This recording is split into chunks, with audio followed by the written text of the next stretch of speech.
తూర్పుగోదావరి జిల్లాలోనే కుండలీశ్వరం అని ఒక క్షేత్రం ఉంది. నేను ఒకప్పుడు కాశీ వెళ్ళాను. వెడితే కాశీలో ప్రధాన అర్చకుడు నన్ను అడిగాడు, కుండలీశ్వరంలో దర్శనం చేసుకున్నారా అని అడిగాడు. సరే ఏదో చేశానండి చెప్పాను అనుకోండి. చాలామంది కుండలీశ్వరం చూడకుండా కాశీ వస్తారు ఎందుకండి అన్నాడు. ఆయన అన్నాడు, కాశీలో ఉన్న మేము కుండలీశ్వరం దర్శనానికి వస్తాం, అక్కడ ఉన్న వాళ్ళు కుండలీశ్వరం దర్శనం చేయకపోతే ఎలా అన్నాడు. మార్కండేయ స్థుతిలో చంద్రశేఖరాష్టకంలో ఉంది కుండలీశ్వరుడు గురించి. కుండలీకృత కుండలేశ్వర కుండలం వృషవాహనం నారదాది మునీశ్వర స్తుత అని మార్కండేయుడు స్తవం చేశాడు. ఇప్పటికీ శివలింగం యొక్క పైభాగం మకర కుండలం ఎలా ఉంటుందో అలా ఉంటుంది, అందుకు కుండలీశ్వరం. నిజంగా అక్కడ గోదావరి ప్రవాహం ఉంటుంది. వాగర్ధా వివసంపృక్తో వాగర్ధా ప్రతిపత్తయే జగతో పితరో వందే పార్వతీ పరమేశ్వర. జగత్తుకే నాన్న అయినటువంటి శివుడికి, అలాగే జగత్తుకే తల్లి అయినటువంటి పార్వతీ తల్లికి నా నమస్కారాలు. సో ఈరోజైతే మనం ఒక పుణ్యమైన క్షేత్రం కుండలేశ్వర స్వామివారి క్షేత్రం, దక్షిణ కాశీ అని కూడా పిలుస్తున్నారు. అలాగే ఎవరైనా సరే కాశీకి వెళ్ళే ముందు ఈ కుండలేశ్వరాన్ని దర్శనం చేసుకొని అప్పుడైతే మనం కాశీకి అయితే వెళ్ళాల్సి ఉంటుంది. ఈరోజైతే మనం ఈ గుడికి అయితే తీసుకొని వచ్చేసాను. సో ఈరోజు ఈ ఆలయ చరిత్ర ఏంటి, ఈ ఆలయానికి ఎలా రావాలి, అలాగే ఈ ఆలయ విశిష్టత ఏంటి అనేది కంప్లీట్గా ఈ వీడియోలో అయితే చూద్దాం. మన ఈ కాకినాడ సిరీస్లో ఇది డే 4 అన్నమాట. మనం డే 1లో పంచారామ క్షేత్రంలో ఒకటైన క్షేత్రం శ్రీ కుమారరామ భీమేశ్వర స్వామి వారి దేవస్థానం దర్శనం చేసుకొని, అలాగే మనం పురోహితికా శక్తిపీఠాన్ని డే 2లో అయితే కవర్ చేసాం. అలాగే డే 2లో మనం ఈ సుబ్రహ్మణ్యేశ్వర స్వామి వారిని కూడా మనం అయితే దర్శనం అయితే చేసుకున్నాం కదా. డే 3లో మనం ద్రాక్షారామంని కూడా దర్శనం చేసుకున్నాం. లాస్ట్ వీడియో మీరు చూడనట్టయితే మీరు లాస్ట్ వీడియో అయితే చూడండి, ఎందుకంటే అది కంటిన్యూటీ వీడియో అనమాట. ఈ లాస్ట్ వీడియోలో మనం ద్రాక్షారామం నుంచి మనం యానం నుంచి మురమల్ల క్షేత్రాన్ని దర్శనం చేసుకొని, మురమల్ల క్షేత్రం నుంచి మనం అయితే ఈ కుండలేశ్వర స్వామి వారిని అయితే దర్శనం చేసుకోబోతున్నాం. ఈ కుండలేశ్వర స్వామి వారిని మనం మురమల్ల నుంచి చూసుకున్నట్టయితే మురమల్ల నుంచి జస్ట్ 5 కిలోమీటర్ల డిస్టెన్స్లో అయితే మనకి ఈ కుండలేశ్వర క్షేత్రం అయితే ఉంటుంది మురమల్ల నుంచి. అలాగే కాకినాడ నుంచి అయితే మనకి ఆల్మోస్ట్ 45 నుంచి 50 కిలోమీటర్ల డిస్టెన్స్లో అయితే మనకి ఈ కుండలేశ్వర క్షేత్రం అయితే ఉంటుంది. మురమల్ల నుంచి మనకి ఎటువంటి ఆటోస్ కానీ ఎటువంటిది ఏమీ ఉండదన్నమాట. సో నేనైతే చాలా ఇబ్బంది పడ్డాను చేశాను. నాకు ఒక అతను లిఫ్ట్ ఇచ్చాడు. సో నేను ఆల్మోస్ట్ 5 కిలోమీటర్స్ నేను లిఫ్ట్లో వెళ్ళిపోయాను అనమాట. ఎటువంటి ఆటోస్ కానీ బస్సెస్ కానీ ఏవి ఉండదు ఈ కుండలేశ్వర క్షేత్రానికి వెళ్ళడానికి. సో ఫైనల్లీ మనమైతే శ్రీ వృద్ధ గౌతమి గోదావరి పుష్కర ఘాట్ కుండలేశ్వరం దగ్గరికి అయితే వచ్చేసాము. సో అందరికీ నమస్కారం. కుండలేశ్వరానికి వచ్చిన భక్తులందరూ ముందుగా ఇక్కడ ఈ గోదావరి నదిలో స్నానం ఆచరించి అప్పుడు కుండలేశ్వరానికి అయితే వెళ్తారనమాట. సో అలాగా ఇక్కడ చాలామంది భక్తులు ఇక్కడైతే ఈ ఘాట్లో అయితే గోదావరి నదిలో స్నానం అయితే ఆచరిస్తున్నారు. సో నేను వచ్చినప్పుడే చేశాను, బట్ టైం అయిపోతుందని నేను ముందు గుడికి వెళ్ళిపోయా. దాని తర్వాత మళ్ళీ ఇక్కడికి వచ్చానమాట. ఇక్కడ సుబ్రహ్మణ్యేశ్వర స్వామివారి 100 నుంచి 200 వరకు మనకి విగ్రహాలు అయితే ప్రతిష్ఠించారు. సో ఇక్కడ మీకు ఇక్కడ చూపిస్తున్నాను చూడండి నా బ్యాక్గ్రౌండ్లో. ఆల్మోస్ట్ ఒక 100 దాకా అయితే ఈజీగా ఉంటాయండి. అన్ని సుబ్రహ్మణ్యేశ్వర స్వామి వారివి అయితే విగ్రహాలను ఇక్కడ ప్రతిష్ఠించినారు. సో ఇప్పుడు మీకు చూపిస్తాను చూడండి.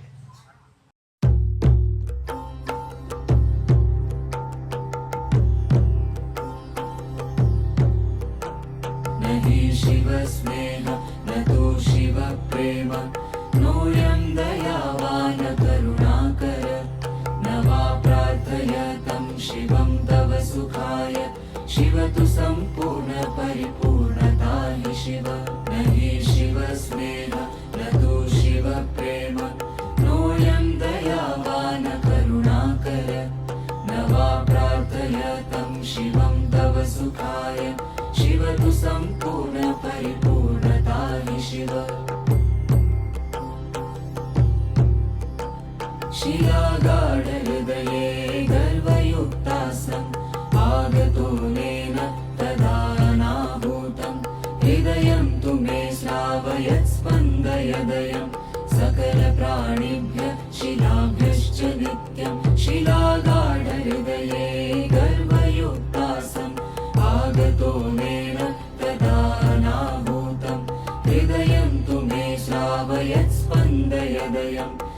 सकलप्राणिभ्यः शिलाभ्यश्च नित्यम्। అలాగే ఇప్పుడు ఈ విగ్రహాలను అన్ని మీకు చూపించాను కదా. ఇప్పుడైతే సుబ్రహ్మణ్యేశ్వర స్వామి వారు అయిపోయినాయి కదా. ఇక్కడ శివుడు అలాగే నందీశ్వర స్వామి వారు ఇద్దరు ఉన్నారు. न हि शिवस्नेह न तु शिवप्रेम नोऽयं दयावान् करुणाकर न वा प्रार्थयतं शिवं तव सुखाय शिव तु सम्पूर्णपरिपूर्णता हि शिव।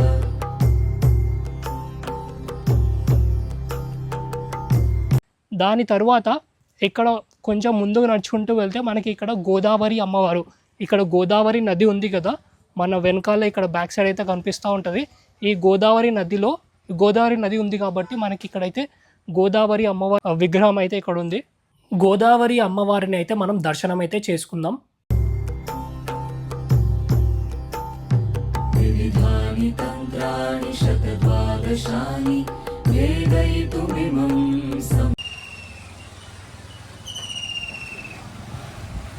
నా దర్శనం అయితే గోదావరి అమ్మవారిది దర్శనం కూడా అయిపోయింది.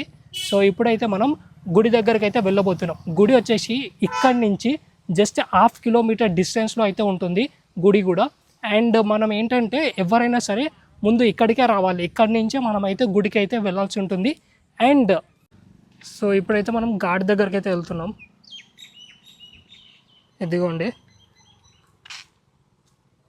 సో ఇదిగోండి నా వెనకాల ఉన్నది గోదావరి తల్లి, గోదావరి నది. చాలామంది ఇక్కడ వచ్చిన వాళ్ళు చాలామంది చేస్తారు, నేను చూశాను కూడా. సో అందరూ వచ్చి చేయండి ఇక్కడ స్నానం అయితే.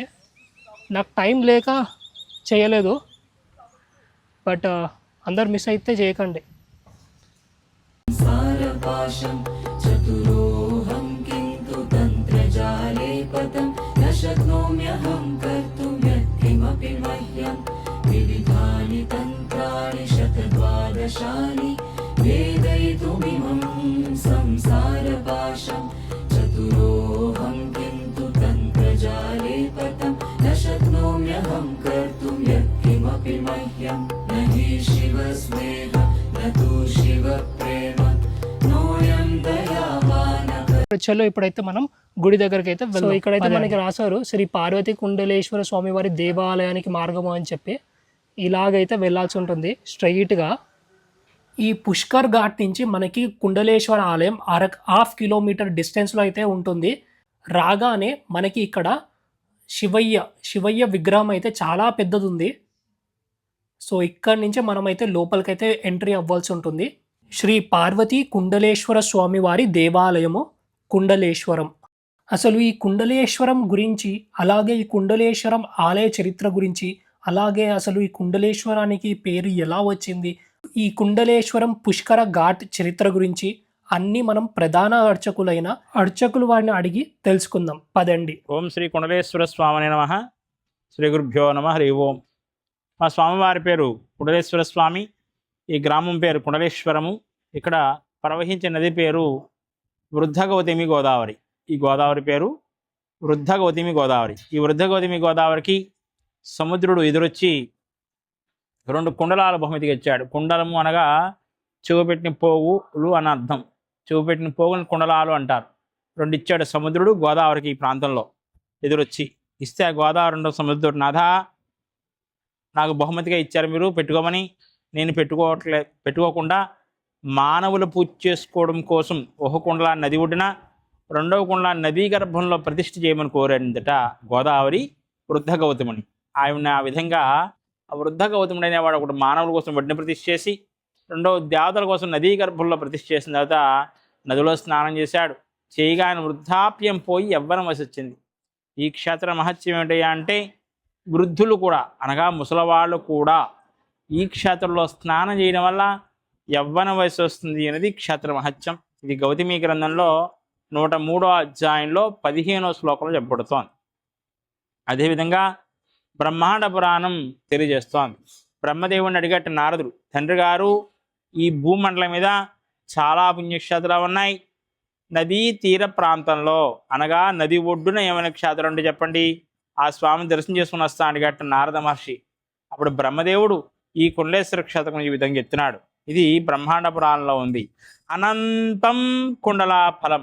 నదిలో స్నానం చేసి స్వామివారిని కనుక దర్శనం చేసుకుంటే అనంతం, అంతా ఇంత అని వర్ణించలేము, కోటి కోట్లు రెట్లు ఫలితం వస్తుంది అని చెప్పగా నారదుడు వచ్చి నదిలో స్నానం చేసి నదిలో ఉన్న కుండలేశ్వర స్వామికి అభిషేకం చేసుకుని మళ్ళా పైకి వచ్చి ఈ స్వామిని కూడా పూజ చేస్తున్నాడు నారదుడు అని చెప్పి మన బ్రహ్మాండ పురాణం తెలియజేస్తోంది. ఇవన్నీ కూడా పురాణాలు. మానవులెవ్వరూ కూడా ఈ భూమి మీద సంచరించక ముందు జరిగిన విషయాలు. మానవులు ఎవరైనా సంచరించే టైంలో ఈ క్షేత్రానికైనా విశేషాలు ఉన్నాయా అని తెలుసుకోవాల్సి వస్తే భర్త మార్కండేయుడు మన మానవుడు 4వ శతాబ్దం వాడు, ఆయుష్ 16 సంవత్సరాలు. ఆయన 13వ ఏటనే భారతదేశంలో ఉన్న క్షేత్రాలను దర్శనం చేసుకుంటూ ఈ నదిలో స్నానం చేసి స్వామివారి దర్శనం చేసుకుని ఆఖరిని హిమాలయాలు వెళ్ళి హిమాలయాల్లో తపస్సు చేసుకుంటున్నాడు. ఈ లోపల యమధర్మరాజు వచ్చి తీసుకెళ్లే ప్రయత్నం చేస్తున్నాడు. అప్పుడు శివలింగాన్ని పట్టుకుని కొన్ని పాటలు పాడాడు. వాటి పేరే చంద్రశేఖర అష్టకాలు అంటారు. అందులో కుండలేశ్వర స్వామి గురించి పాడాడు. కుండలీకృత కుండలేశ్వర కుండలం వృషవాహనం. కుండలాకారంలో ఉన్న ఓ కుండలేశ్వర స్వామి వృషవాహనుడవై. చాలా చోట్ల లింగాలు గుండ్రంగా ఉంటాయి. ఇక్కడ లింగాకారం ఇలా ఉంటుంది. ఈ పక్క పల్లంగా ఎత్తుగా ఉంటుంది మాట లింగం. కుండలము కుండలేశ్వరుడు అంటున్నాడు ఆయన.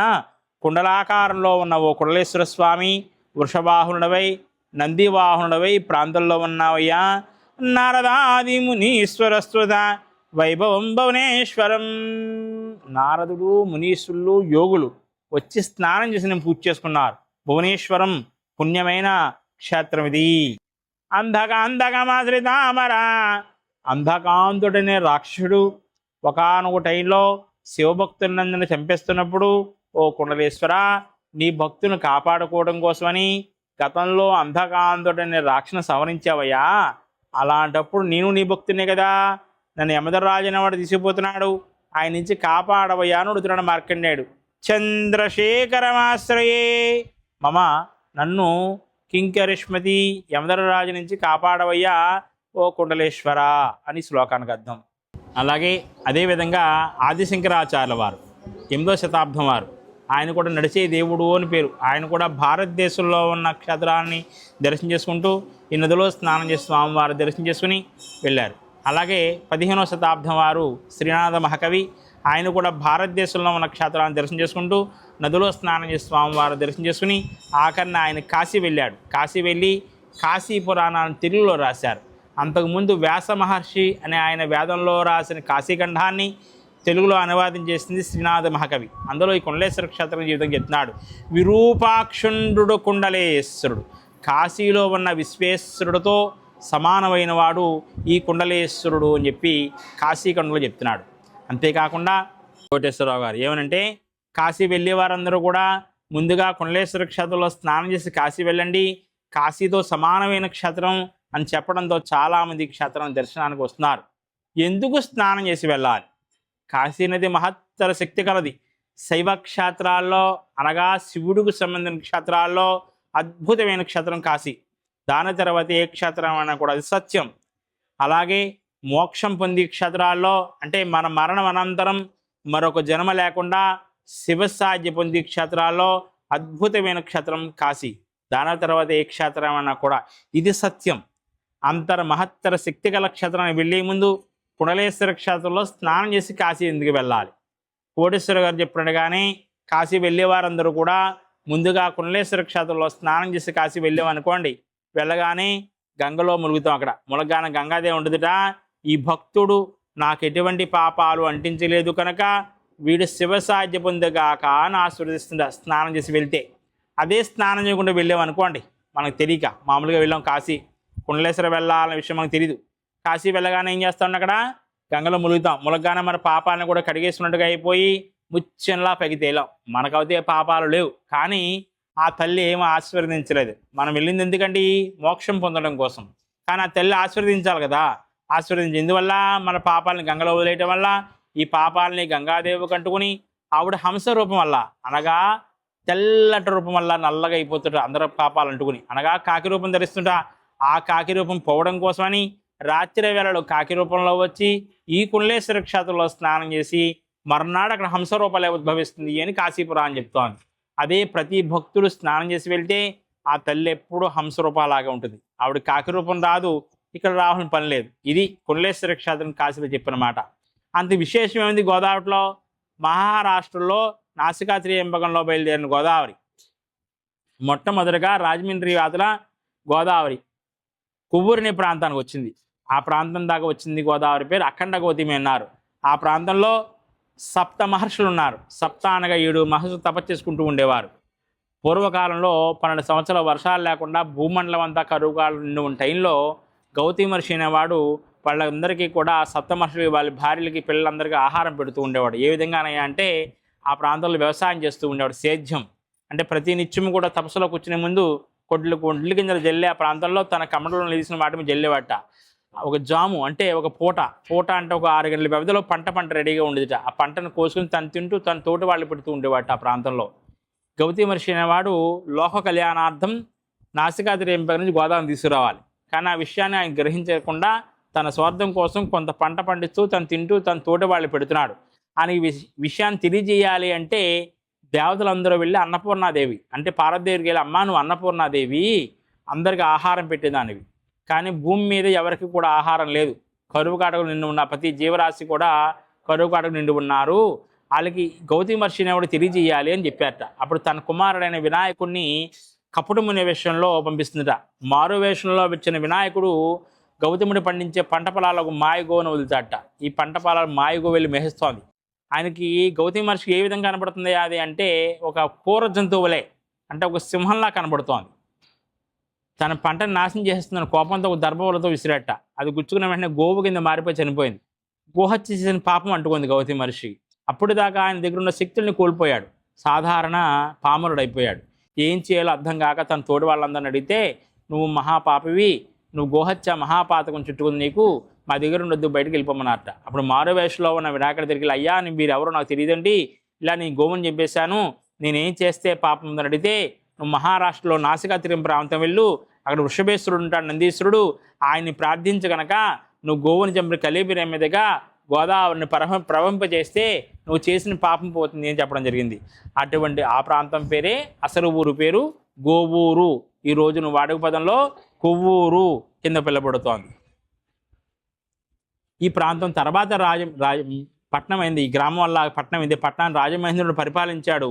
దాని రాజమహేంద్రవరం అనే పేరు వచ్చింది. రాజమండ్రి రాజమహేంద్రవరం పిల్లబడుతోంది. రెండిట్ల మయంగా అన్న గోదావరిని అఖండ గౌతమి అన్నారు.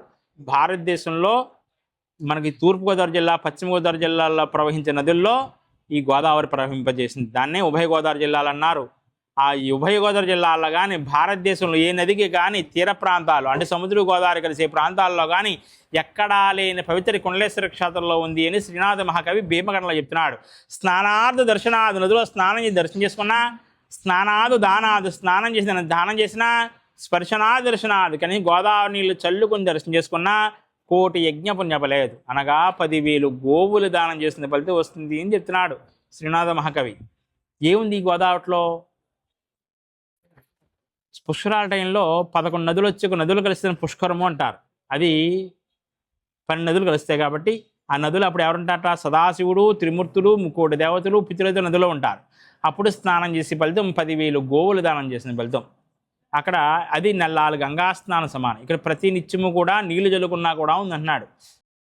నదులు ఎక్కడెక్కడ ప్రవహించినా నదులు కూడా సముద్రం వస్తారు. అంటే భర్త సముద్రుడు, నదులు అనగా అడవి, ఎక్కడెక్కడ ప్రవహించిన అన్నీ కూడా సముద్రం కలుస్తారు. మనకు కనపడే నదులు, పుష్కరులు వచ్చే నదులు 12, కనపడనివి 3,400 కోట్ల నదులు ఉన్నాయి. భూ అంతర్భాగంలో జలాశయ రూపంలో ప్రవహిస్తుంటాయి. ఇవి ఎక్కడెక్కడ ప్రవహించిన నదులు కూడా సముద్రం వెళ్తారు. ఈ ప్రాంతంలో గోదావరికి సముద్రుడు 2 కుండలాల బహుమతిగా ఇచ్చిన ఈ విధంగా అడిగింది, నాథా పంచభూతాలు అనంతరు కూడా సదాశివుడు, త్రిమూర్తులు, 3 దేవతలు, పితృదేవతలు నదిలో ఉండాలి, మనం కూడా వారితో పాటు నివసిస్తూ ఉండాలని కోరింది. అందుకు ప్రతి నిత్యం సముద్రుడు వస్తాడు. వచ్చినప్పుడు ఆయన భార్యలందరితో పాటు, ఆయన భార్యలు ఎంతమంది ఉన్నారు? మన కనపడే వాళ్ళు 12 మంది, పుష్కరాల నదులు 12, కనపడని 3,400 కోట్ల నదులు ఉన్నాయని, భూ అంతర్భాగంలో జలాశయ రూపంలో ప్రవహిస్తున్నాయని ఋషులు చెప్పేమాట. ఇవన్నీ ఎక్కడెక్కడ ప్రపంచంలో నదులు కూడా సముద్రంకి వస్తారు. ఆ భర్తతో పాటు భార్యలందరూ వచ్చి నదిలో స్నానం చేసి, నదిలో ఉన్న కుండలేశ్వర అభిషేకం చేసుకుని ఇక్కడి నుంచి వెళ్ళిపోయేపడాలి, ఇక్కడ పాపాలు తనతో పాటు తీసుకుపోతూ ఉంటాడు. సముద్రుడు ఈ ప్రాంతం వచ్చినప్పుడు నీళ్ళు ఉప్పగా ఉంటాయి. లేనప్పుడు నీళ్ళు చెప్పవు. ఇక్కడే కదండి, తీర ప్రాంతాలు ఎక్కడైనా సరే, అంటే సముద్ర గోదావరి కలిసే ప్రాంతాలు ఎక్కడైనా సరే ఉపదనం చప్పదనం ఉంటుంది. ఇక్కడ విశేషం ఏంటంటే ఆయన భార్యలందరితో పాటు వచ్చి నదిలో స్నానం చేసి నదిలో ఉన్న కుండలేశ్వర అభిషేకం చేసి వెళ్తూ ఉంటారు. అందుకే ఈ ప్రాంతంలో నీళ్లు జల్లుకుని దర్శనం చేసుకున్నా కూడా, అంటే స్నానాది దర్శనాది, స్నానం చేసి దర్శనం చేసుకున్నా, స్నానాది దానాది, స్నానం చేసిన దానం చేసినా, స్పర్శనాది దర్శనాది, కనీసం నీళ్లు జల్లుకుని దర్శనం చేసుకున్నా కోటి యజ్ఞ పుణ్యపలేదు, అనగా 10,000 గోవులు దానం చేసిన ఫలితం వస్తుంది అని చెప్తున్నాడు ఎవరు? శ్రీనాథ మహాకవి. ఇటువంటి ఫలితం ఏనదిగానా ఉందా అంటే నెలలు గంగలో స్నానం చేస్తే ఉంటుంది, లేకపోతే 12 సంవత్సరాలకు ఒకసారి వచ్చి పుష్కర స్నానం వల్ల ఉంటుంది. ఇక్కడ ప్రతి నిత్యం కూడా నీళ్లు జల్లుకున్నా కూడా ఉంది. అంత అద్భుతమైన క్షేత్రం కుండలేశ్వర క్షేత్రం. భారతదేశంలో ఎక్కడా కూడా ఏ దేవాలయ విమానం పైన, అనగా గోపురం పైన మా దేవాలయం మీద శివలీలలు ఏ దేవాలయం మీద కూడా ఉండవండి. అంత అద్భుతమైన క్షేత్రం. మహాకాలుడు ద్వారపాలకులను చూడండి, ఇక్కడ ఈ పక్క ఉన్నారు గుమ్మానికి ద్వారపాలకులు. ప్రతి చోట కూడా నంది భృంగి ఉంటారు. ఇక్కడ మహాకాలుడు మహానందుడు ఎక్కడ కూడా భారతదేశంలో ఎక్కడ చాలా తక్కువ మాట, అరుదు, 2-3 చోట్ల తప్ప ఎక్కడ కూడా ఉండరు. కానీ ఈ ప్రాంతంలో మహాకాలుడు మహానందుడు ఉన్నారు. వీళ్ళు విశేషం చాలా అద్భుతమైన విశేషం. అద్భుతమైన క్షేత్రం కుండలేశ్వర క్షేత్రం. సర్వే జనా సుఖినో భవంతు. ఓం శాంతి శాంతి శాంతి.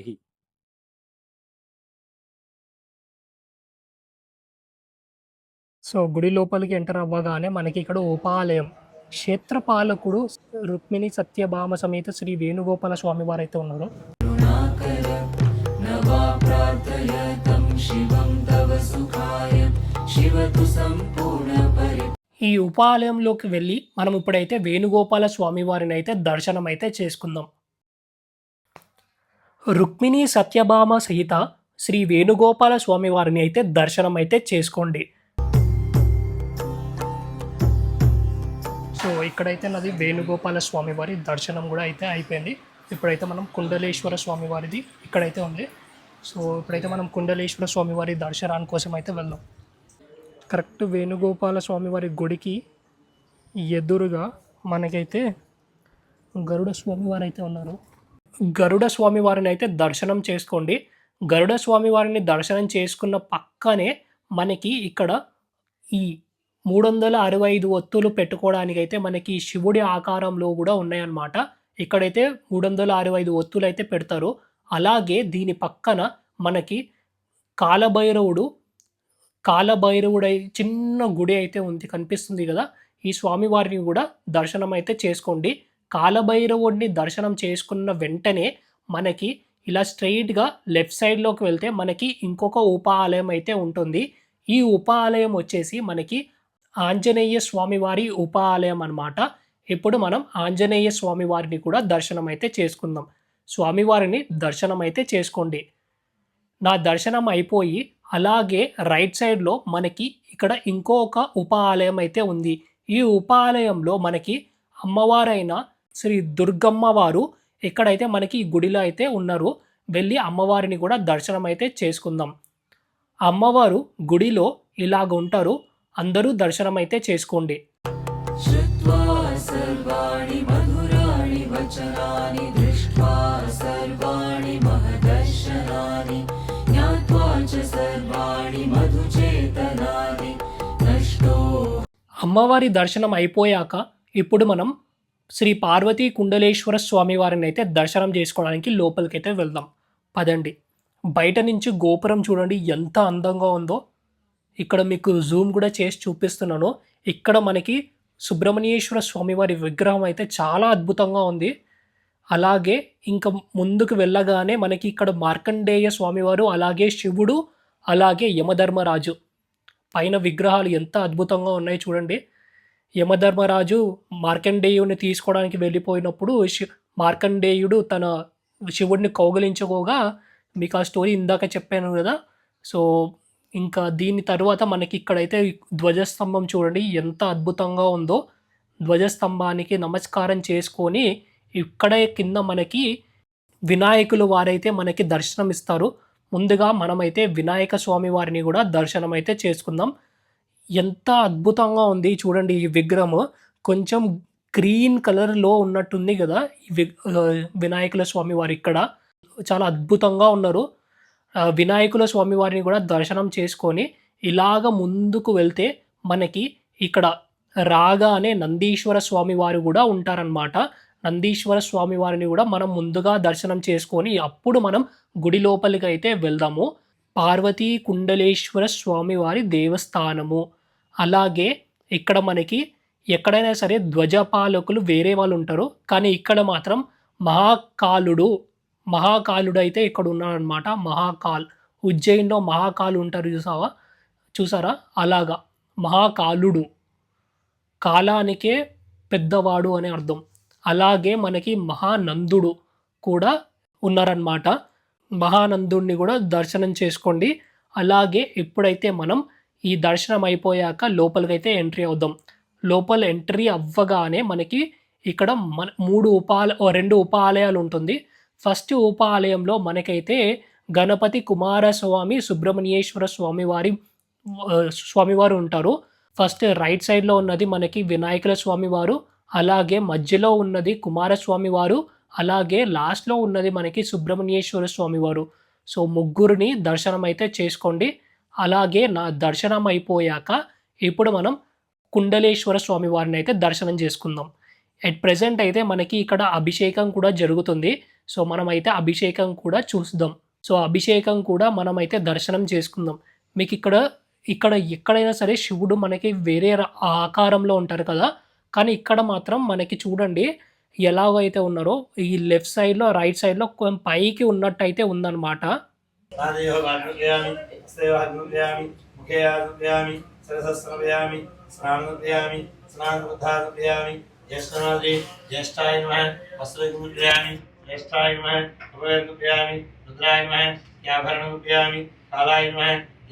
ధారయామి ఫలవికరణాయ నమః నవలాక్షదానుభ్యామి ఫలవికరణాయ నమః బిల్వదలై తత్రై పూజయామి హరాయ నమః నమః ఫలప్రమోదనాయ నమః ఏకం దర్శయామి సర్వభూతానాయ నమః కాలే నైవేద్యందాది భగవద్భవస్వః తత్సవితురేణ్యం భర్గో దేవస్వదేమి ధియోయాయ నమః సరస నిర్మాణ్యం సదదా యాంతో మమ ఇష్టకామ్యార్థ ఫలసిద్ధోవ సత్యో జాతం ప్రవృద్ధ్యామి ఆవాహయామి సత్యో జాతాయ నమః ఆసనప్రయామి భవే భవేనాది ఆదేవ అగ్నిప్రయామి అతిభస్మస్య సుప్రయామి భగవద్భవాయ నమః వామదేవాయ నమః శిరస్నానం ఓం వేష్టదమాని పార్వతీ పునరేశ్వర స్వామి నమః ధ్యాయామి ధ్యానం కుండలీకృత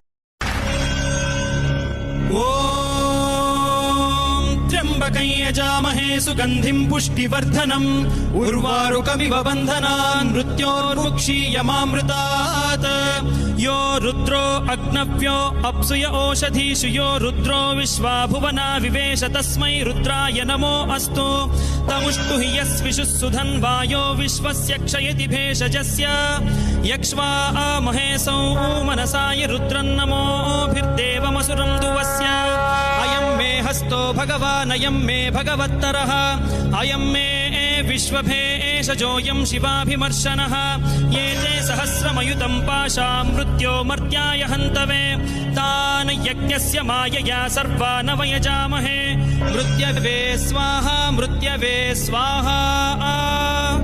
ॐ नमो भगवते रुद्राय विष्णवे मृत्युर्मे पाहि ప్రాణానాం గ్రంథిరసి రుద్రో.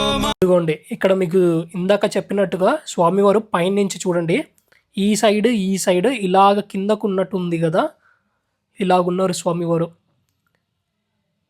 సో ఇక్కడే నేను ఇక్కడ కొంచెం సేపు ఉండి ఆల్మోస్ట్ అలాగే స్వామివారిని దర్శనం అయితే నాకు చాలా అంటే చాలా బాగా జరిగింది. కుండలేశ్వర స్వామివారిది దర్శనం అయిపోగా మనకి ఇలాగ లెఫ్ట్ సైడ్లో వస్తే మనకి ఇక్కడ విగ్రహమూర్తులు అలాగే మనకి దుర్గమ్మ వారైతే ఉన్నారు. అమ్మవారిని కూడా దర్శనం అయితే చేసుకోండి. అమ్మవారిని దర్శనం అయిపోయాక ఇంకా నేనైతే బయటికి అయితే వచ్చేసాను. సో దీనితోని మన ఈ వీడియో అయితే కంప్లీట్ అయింది. అండ్ ఇప్పటి వరకు నా ఛానల్ని సబ్స్క్రైబ్ చేసుకోకపోతే సబ్స్క్రైబ్ చేసుకోండి. అండ్ ఈ వీడియోని మినిమం 10 మెంబర్స్కి అయితే షేర్ చేయండి వాట్సాప్లో. సైనింగ్ ఆఫ్, నేను మీ నవీన్. జై శివశక్తి.